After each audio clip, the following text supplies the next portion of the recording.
visiting my son here, who's graduating from his advanced training in the Army.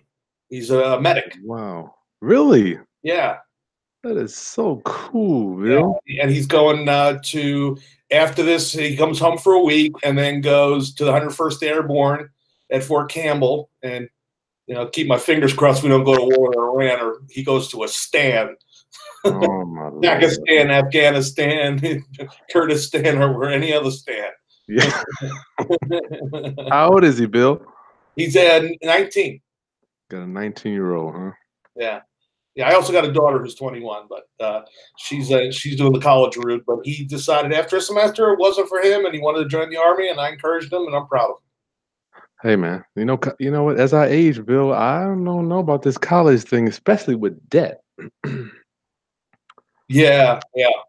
It's just Now, not for everybody. college, the government owes him, and they pay him while he's there. So There you go. It actually works out pretty good.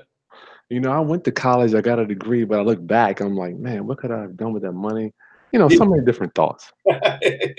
Well, the law degree was worth it for me, I think. Yeah. I learned a lot, but the college stuff, I was an economics major, so I still used that math, but yeah, Right. if you're just getting a political science degree or sociology, you might as well just become a plumber.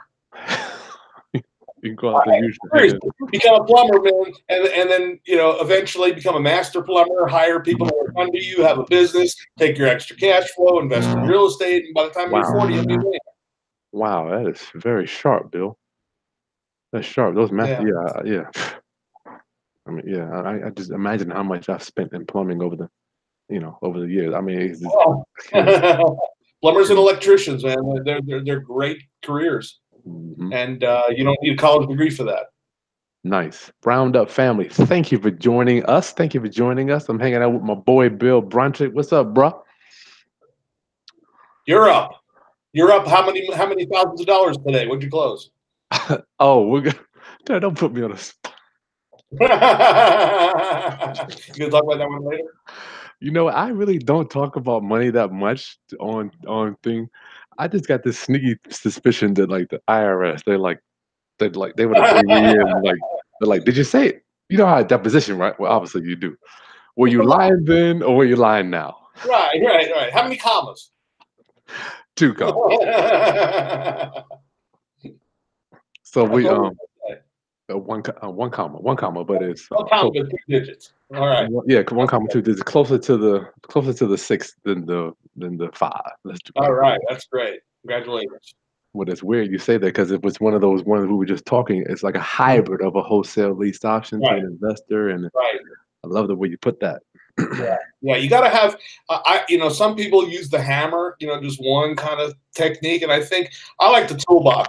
As many tools I can have to satisfy or work for a seller to make a deal, to make him happy, to do what he needs to do and solve his problem, then the more chances are you're going to find a deal. That's right, man. Roundup family, thank you for joining us this evening. Last minute, I have had Bill's head in my arm here. I've been trying to squeeze him to get him to come on camera. He's traveling now. Where are you at, Bill? San Antonio. Bill is from Denver. I had an opportunity to hang out with Bill last week. It was an honor and a pleasure to hang out with him for 2 days. And now he's down in Texas. And you want to share with us real quick what you're doing down in Texas? My son is graduating from his advanced individual training in the U.S. Army. He is officially now a medic, and he goes to the 101st Airborne at Fort Campbell, Kentucky, an active military unit jumping out of planes and helicopters, and just pray for no war. Yeah, well, good for you. It's good to see. I can imagine how it feels to have a kid move on. Very proud of him, though. Very proud of him. Yeah, so he's not in your pocket anymore. No, he's in the government's pocket now. Roundup family, tonight I twisted Bill's arm to offer exclusively my audience, my supporters, a huge discount on every one of Bill's trainings. Bill is a subject to lease option, creative finance, asset protection attorney. He is the master. He's got all the documents you need, all the training. And tonight we're going to very briefly go over all the stuff that he's going to be discounting at 50% for you guys. It's just it's unbelievable to me. And very, very quickly, he's going to give you a bullet on each of the products that he's offering. It will not go live, Roundup family, until Thursday at noon, which is 4th of July. Mhm. 4th of July at noon, and it's only going to last until midnight Friday. And the only way you can get it is through your boy. Roundup family, thank you for being a supporter. I'm out here working for you. I hope that you appreciate the grind that I'm literally flying around the country meeting these people and getting them to offer you the discounts, because I believe in raising your financial future through raising your financial literacy through real estate investing and entrepreneurship. Thank you for following me. Bill, let's do it, man. Tell me about your first course you got. We're going to be giving my audience. All right. Wholesaling is one of my most popular courses. It's a way to get involved in real estate on the cheap without a lot of money and make quick cash.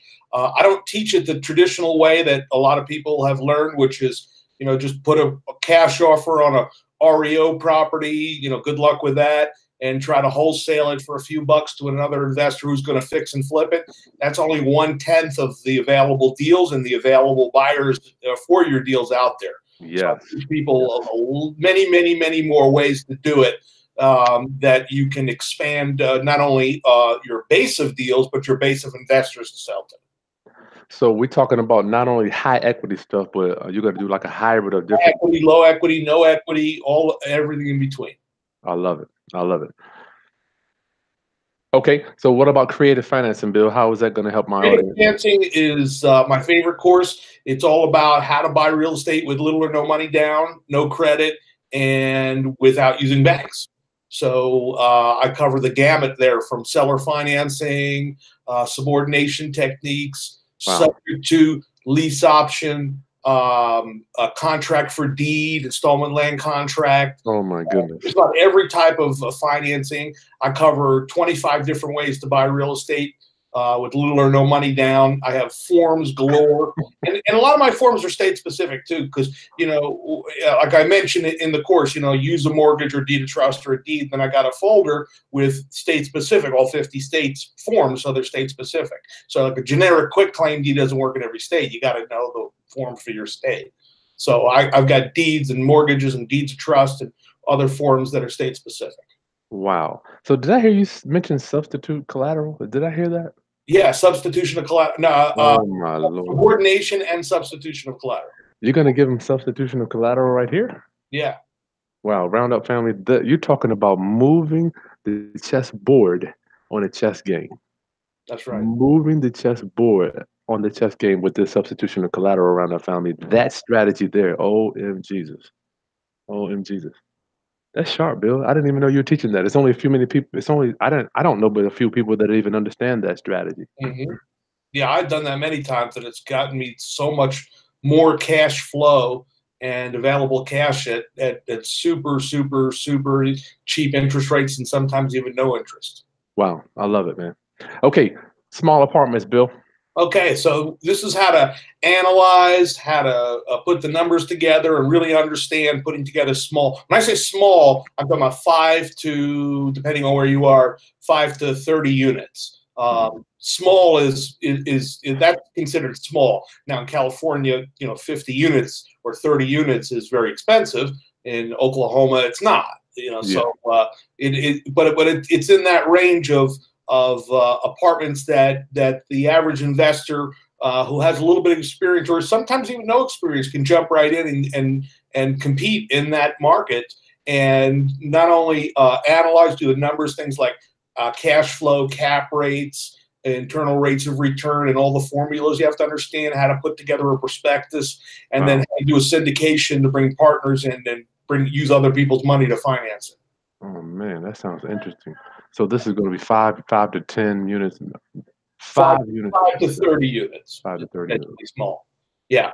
How about the management? Go ahead, Bill. Go ahead. Even 50 small, considered small in the business, but yeah. But depends on where you are. 50 units at 150 a unit is pretty expensive. That's $7.5 million. But in some parts it's 30 grand a unit. So 50 units is only $1.5 million. So is this more on the acquisition aspect or the managing aspect, Bill? Both. I basically you can either buy, hold, buy, reposition it, like turn it around, and then after a couple of years sell it, or even wholesale it. Wow. Nice. And Nice. one of the things I teach in there is master lease options on commercial property. So you don't have, instead of financing it with a bank and putting 40% down, you can go in with a master lease option and turn around an apartment building and make a huge profit with just a small earnest money. Earnest money, tying it up. Yeah. Nice. All right. One of my favorites, Bill. What are you doing about land trust on this thing? Land trust, man, I got so much in that. That's my first course I ever did. Probably on its 12th revision by now. I have to stop counting after a while. But it's how to own property anonymously, how to avoid liens, how to use it for limiting liability in many cases, especially in title claims. But I also very, very creative uses of land trusts, such as doing exchanges using land trust, doing subject twos using land trust, do installment sale of a land trust. I also cover personal property trusts in there, which is how to have anonymity on notes, mortgages, mobile homes, anything that has a title. That's what I'm interested in. Even on a note, did you say a note too? Yeah, notes, mortgages, cars, RV, anything that has a title can be held in a personal property trust. Personal property trust, so we get our name off of the title, which will prevent creditors and predators from looking for us. Right. So how about with asset planning? This is going to allow us to, with that land trust, we can move that asset around. Sure. That's the asset protection course, which is over to your right there. Skipping ahead, covers land trusts as well. It's part of that course. It's part of the package. But I also cover corporate entities, LLCs, family limited partnerships, and asset protection trusts, and all kinds of other strategies for asset protection and estate planning. So the asset protection course includes the land trust. The land trust is just one piece if you just want to use that. So the asset protection course is 4 sets, and one of those is the land trust. Gotcha. Bill, why would I know I've been preaching this to the hills since 2010. Why would my supporters want to use land trust to own a piece of property as opposed to a lot of my investors say, I'm just going to put it in my LLC's name? Right. Well, it's not either or, it's both. I suggest layering, where you own it in a land trust and then the land trust is owned by an LLC, so you get both anonymity and liability protection. Because the problem with LLC is you look it up on public record and you can figure out, who the manager or the registered agent or the organizer or the person who filed the document somehow ties to you. So by using a land trust on title, and one of the best reasons for that is code enforcement. Code enforcement. Oh my Lord! Yeah, they go looking for you, and if they can find you on multiple properties, they're going to drag you into court and try to get you fined, or even I've known people gone to jail for multiple violations of code enforcement. But with a land trust, each property is in a separate named trust, so there's no way for them to figure out which other properties you own, and that way, in my jurisdiction, if you get more than 2 notices as a landlord in a 6-month period, you got to go to court. Oh, and wow. fine you and put you up into prison up to a year for multiple code violations. I remember one time I had property in my name and the tenant moved out and the city just found it convenient just to cut the water in my name because I was on title. They just cut the water on. Exactly. They just put the water right in your name. Exactly. Whoever's on title gets the bill. Exactly. All right. Powerful strategy here. Subject 2, Bill. Tell us about that. So subject 2 is it's covered in creative financing, but this is a subset that goes into much more detail about how to take properties over with the existing mortgage without assuming it, without paying it off, without asking bank permission, but just taking it over and making payments, which is a great strategy for low equity properties. It's a great strategy for rentals, and it's a great strategy if you're buying your own home. My first home I bought to live in, I bought this way. Me too. I live in me too. A couple of grand down, I took over someone's payments. The husband was sick. They moved out, and they wanted to move to New Mexico, and they just let me take over the payments at a pretty low interest rate. And I just gave them a couple of grand and took title to the property in a land trust, and lived in it, and then rented it out for many, many years. I love it. I love it. If you're just joining us real quick, Bill, if you're just joining us, this is Chris Haskins hanging out with Attorney Bill Bronchick. We are announcing, I finally got Bill to offer my supporters a 50% discount on all his courses, but you have to go through the link, and the link, I haven't even created it yet. So the link will be in the video description here, and I'll be advertising it on my channel as the days goes on. It starts Thursday at noon. Thursday at noon. All of these different courses, every one of them will be at a huge 50% discount on. Bill, thank you for that, my friend. Lease options. Go ahead. Tell us what you got on that.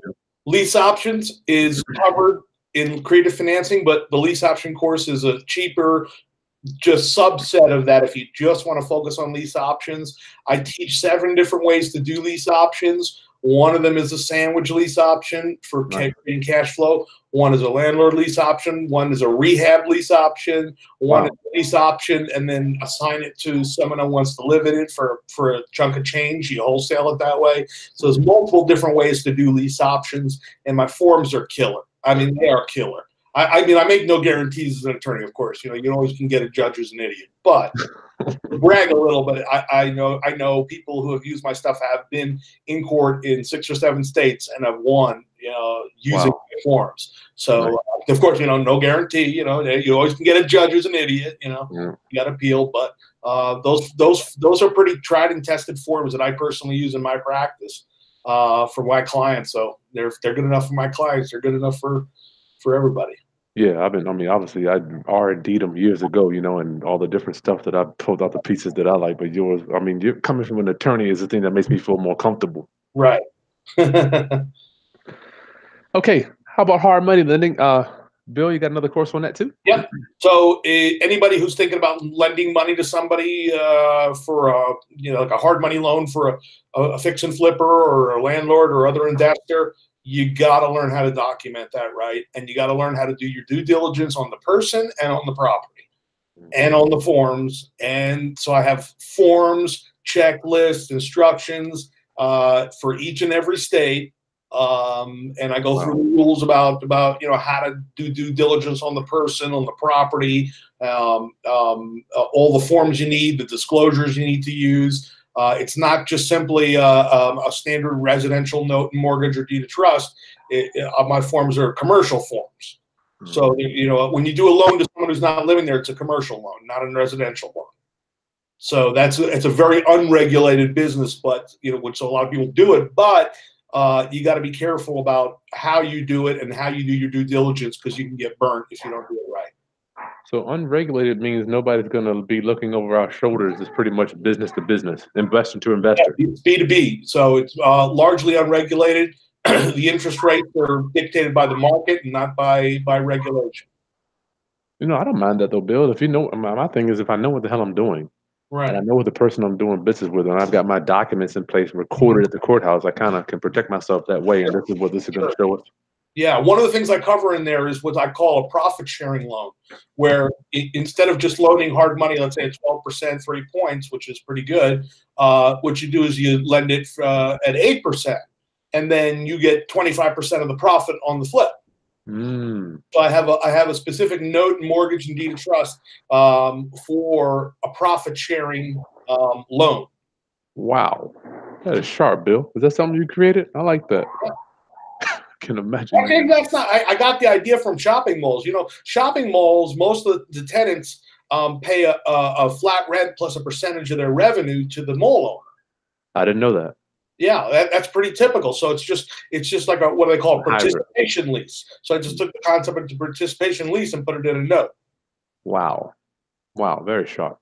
How about wrap notes? Are you covering wrap notes and any of this stuff? Yeah, in creative financing, I cover wraparounds. All-inclusive trust deeds, wraparound mortgages, land contracts, contract for deed.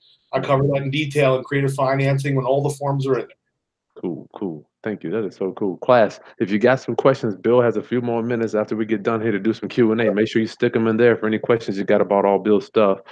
But we will be giving you a link at 12 o'clock noon on Thursday. It will last till Friday night. Make sure they use the code, too, to get the discount. Yeah, you gave me that code. Please don't release it right now. I won't release it right now. I won't say what it is.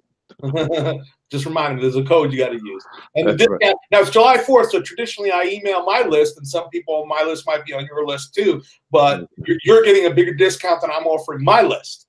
So, I'm going to offer a discount to people on my list, but if you go through Chris, you're going to get an even bigger discount. Nice. I appreciate that, Bill. Yeah, you got it. Appreciate that. Now, we very briefly covered this. Are we good here? Did you already go over this one all I the covered way? that a little bit, but let's cover. So I have 4 volumes on Mm-hmm. asset protection, and it covers everything from LLCs, corporations, S versus C, LLC hybrids, family limited partnerships, offshore trusts, What? revocable trusts, irrevocable trusts, estate planning, evaluation discounts, Unbelievable. and all the ins and outs of asset protection. Tons of great forms in there, operating agreements, limited partnership agreements. There's attorneys who charge 15 grand for a family limited partnership agreement. Wow. I have heard about those. Never used one. Yeah, operating agreement, Got that. $1,200 to $1,500 most attorneys charge. I got single member, multi-member, manager managed, member managed. So I got all different types of forms in there. So the operating agreement is going to be what they need, Bill, to go get a bank account in their LLC?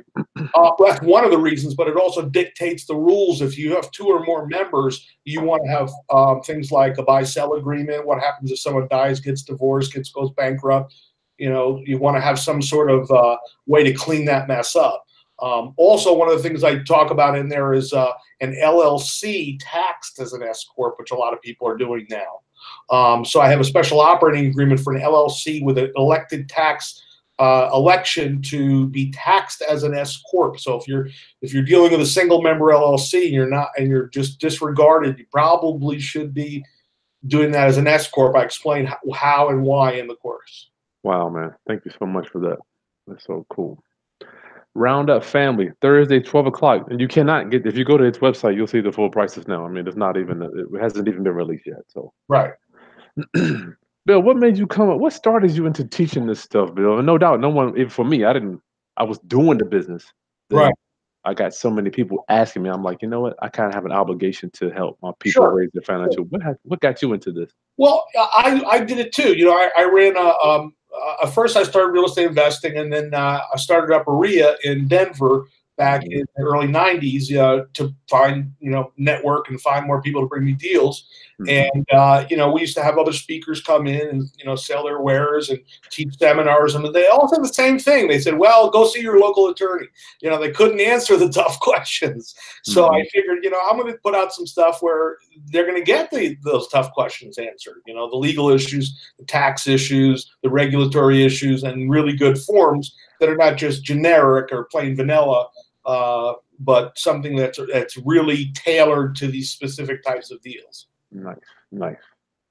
Okay, I mean, that's all I got for you tonight, Bill. I mean, you went over everything, my friend. Yeah. Roundup Family, do you have any questions? Throw them in the chat box. I'll answer a few real fast when we get Bill out of here. What are you, man? You're 2 hours behind us. So where are you? You Eastern? Yeah, Virginia Beach. No, I'm in Mountain Time. Excuse me, Central Time now. I'm in San That's Antonio. right. You moved up one. Yeah, I moved up an hour. You're moving up in the world. Whole hour. Roundup Family, if you got any quick questions for Bill, I call you a subject to lease option attorney. It's almost like that covers so much. I mean, so many people think subject to is just so ambiguous. My practice is limited to pretty much 4 things. It's creative real estate deals, it's estate planning, it's asset protection, and setting up and using self-directed IRAs. That's all I do. Wow, that's a lot. The self-directed, I have that as well. Yeah. We're covering that here too on the self-directed. Yeah, I covered hard money lending. How to use your IRA to do the hard money lending, and if you're going to bring in, for example, you wanted to do a pool of money from other people, show them how to do a self-directed IRA, and then lend it to you so you could lend it out to other people at higher rates. Nice. So you're getting money, making money. Roundup Family, you got to make money on your brain. He's talking about you have no money in those type of deals. You're just using other people's money. Work from the neck up. The neck up. You're making money on the spread. My mentor used to say that's on the spread, the difference between. That's right. The spread. That's what banks do all day long. They give you savings accounts at 1%, and then they give you a car loan at 7%. The spread. It's terrible. Robel, he wants to ask you about some new laws that passed in Virginia. No doubt you are not familiar with that at all, are you, Bill? A new law in Virginia, what it's about? I don't know, something about not being able to assign properties anymore. I'm not quite sure. You're not studying Virginia law every day. I study laws all over the country when they come up, but I don't Okay. know the specific law they're referring to. Oh, okay. I'm sorry. I shouldn't It know. might be similar to Texas. Like Texas passed a new law about a year and a half ago that said if you're going to wholesale a property, you have to disclose to the person you're wholesaling that you're not the owner. Well, duh. Mm, That's a big duh. I did that. I did that anyway. I always did that. okay. Yeah, Okay. and what's great about my forms is, see, my courses are all they're e-courses online. So the forms folders are linked to my Dropbox. So when I update a form or I add a form, I just drop it in the Dropbox, and then the person who bought the course has instant access for so Yeah. free updates for life. Sure. Robel, I'm sorry. I don't know. I mean, okay, Bill. Virginia's legislation yesterday came up with this long list of stuff, and I've been getting, Right. dude, I tell you, 20. I got probably 20 emails today. People Right. don't know what I think about it, but I haven't. We'll take a look at it. We'll do another presentation on it then. Yeah. Okay. All right. Robel, we'll get to you soon, my friend. I've been trying to digest all the people, all the blogs for the day. Blogs been blowing up. Andre says, "Thank you to your son for his service." Oh, thank you. Bubba, I'll be done in about 5 minutes. Okay, buddy?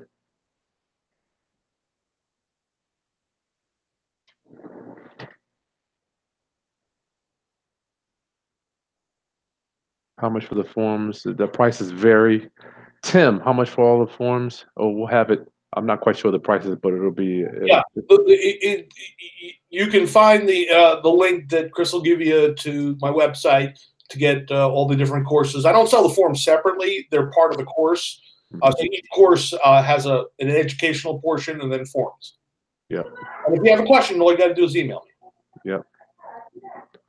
Matthew James, should you ever buy a house for more than intrinsic value? Bill? More than its intrinsic value? Well, I guess how you define intrinsic. Market value? Well, the answer is yes. I've paid more than market value for a home, but did it at zero interest. So, you can pay more for a free and clear home with zero interest because over a long period of time, you'll save a lot of money. Yep. Different value has different things. For me, financing is where the value is. Right. I agree. Sam, are you holding classes or is this an online program, Bill? These are online programs. You have downloadable forms, streaming video, downloadable audio, downloadable course manuals, checklists, spreadsheets, everything you need. And again, I do update them from time to time, and you get free updates for life. Nice. Eric Garcia. Hey, Eric, what's the best way to get paid on a lease option that I'm not getting subject to? Lease option that you're not getting subject to. Just need to find a buyer for someone else. Right. You gotta either find a buyer to sublet to, or you gotta find a buyer that you can assign it to. There you go. Your forms are going to have that stuff also, right? Mm-hmm. On a lease auction. Yeah, lease all the courses have extensive forms library. I'm just in the process of, for the analytical types, putting a list of every single form that's in the course on the website. I'm in the process of doing that now. Gotcha. I have a 90-day exchange guarantee, so if you don't like the course, you can exchange for another one for up to 90 days. So nice. Can't lose, Roundup family. Your boy ain't gonna get you into something that's gonna be whack. I can't do that to you. I value you. Tasha, hey, Bill, she saw you in Hershey. Wow. Oh, yeah. I remember. I met her in Hershey. She said she saw me on your thing, and then she was working. I asked her, I don't know if you can type her back, did she do the deal? She asked me about a deal, whether it was a good one, and I said it was a smoking deal. She can hear you. She'll type it, yeah. She wants to know, explain what a right to cure means, what you told her about doing a loan lock. Right. So if the mortgage is behind, and it hasn't gone to foreclosure sale yet, there's a right to cure, which is to make up the back payments and interest and late fees, and then put the mortgage back into its current, condition where it was before it was in default. You don't have to pay off the whole thing if it's in foreclosure. You can just cure it and just call the bank directly, get a wiring instruction, say, I want to cure, and wire the money or overnight a certified check, and then take subject to, and then keep making the payments. Yep. Right to cure. What we call it? We just call it reinstating the loan. Reinstatement, yeah, that's another way of saying it. Mhm. She said the foreclosure is in September. Bill, we just do when I meet somebody at the foreclosure, my favorite ones are the where the foreclosure is tomorrow. Yeah. It's hard to cure when it's tomorrow. It's possible, but you can call up the bank and say, hey, we got a deal brewing. Can I get an extension on the sale date? If you can get someone on the phone that quick. Well, let me ask you, Bill, your opinion. Now, you're an attorney. I'm not an attorney. I just show the seller how to do. I don't charge them anything. I just show them, tell them to go do a self-filing bankruptcy. What is your opinion on that? Am I doing something out of line here? No, if I mean it's an option for them. I'm not It does charging. buy them time. You're not filling out the forms for them and giving them legal advice. No Uh, way. Not but charging for legal. Not right, charging doesn't mean uh, things. but if someone files a Chapter 7 or 13 bankruptcy, it's gonna put a stop on all proceedings, including the state foreclosure proceeding, because federal law supersedes. So as soon as you file a bankruptcy petition, the federal bankruptcy court issues a stay, which is a stop order on all proceedings. I love it. So that could buy them, as much as 2 months, so you can work something out with the bank. And a lot of times, especially if you do a 13, you can work out a payment plan with the bank and then take subject to. Yep. Well, we just show them how to do it. They pick whatever they want. But I'm like, man, when the foreclosure's tomorrow, and then you show them how to do that. Right. Well, either that or they get on the phone and try to beg someone to delay the sale date. You got a contract, or you're working on a contract, or get a broker friend to call up and say, hey, we got an offer on the table. We're drawing it up right now. Can you give us a week on the date? Gotcha. I never tried that one. I'd actually choose that one. Desiree. Hey, Desiree. She wants to know, what are your thoughts on cash out refinances to fund other real estate investments? I guess the lawyer answer, it depends. If you're not overfinancing that property, if it'll still support the mortgage at a good interest rate and still cash flow, you got to look at the difference in, I was making X amount a month, now I'm going to make Y amount, a smaller amount, and then am I going to make up the difference in the deal that I'm going to get that cash for? So it's not always a good idea. Sometimes it is. Usually, if you can borrow for less than the rate of return, it makes sense. So if you're getting a property with a 10% rate of return and you borrow at 5, then it makes sense to borrow. Mm-hmm. It's as long as the rate of return exceeds the cost of borrowing, it always makes sense to leverage. So the question is if you were getting $1,000 a month on a free and clear mortgage property, or one with a low mortgage, and now you're going to get $400 a month because you refinance it, are you going to make more than $600 a month on the other property? With that money, yeah. Right. Well, Bill, what do you think about the skill or the habit of using that money only? I'm just thinking about, for me, when I took my first chunk of money out, I spent it on consumable goods. No, that's not a good idea. Maybe a little something, like a little bonus, just a little something. Is that a habit or something that we must learn over time? Because we're not born with the habit of not Right. spending, 50, 60, 70,000. We're guys, we buy stuff, we bitch about our wives buying $30, $40, $50, $100 bag or shoes, but then we go out and buy a boat. we don't buy as much, we just buy bigger toys. Bigger stuff. But it's nothing more than rewarding yourself with something small, maybe a vacation or something, something. But don't go spend it. Don't cash out refinance and go crazy buying cars and boats and spend it all on consumables, because that's not making money. I guess. Well, before we leave that one, the framework of that one, I'm like, that's right for me. My first refinance, I thought I was balling, spent it all. Now my monthly payments more than the rent. It was just a nightmare, Yeah. I thought I had this. I think for me, it's a habit of being able to lock up money. Like, look, I will not touch this money. It is for investment purposes only. Right. And then when you refinance and take out money and buy the second property, now hopefully you'll have more. Not hopefully, but you should have more cash flow overall that you can use to go, live a better lifestyle. Cash flow. Hey, what's going on? Good gracious. Daniel, hey Daniel. Daniel wants to know, Bill, are you open to can they call you about questions when doing the deal? Wow, that's a pretty good one. I do charge by the hour for I that. couldn't get you on the phone. But yes, yeah, you can call me, and but I do charge.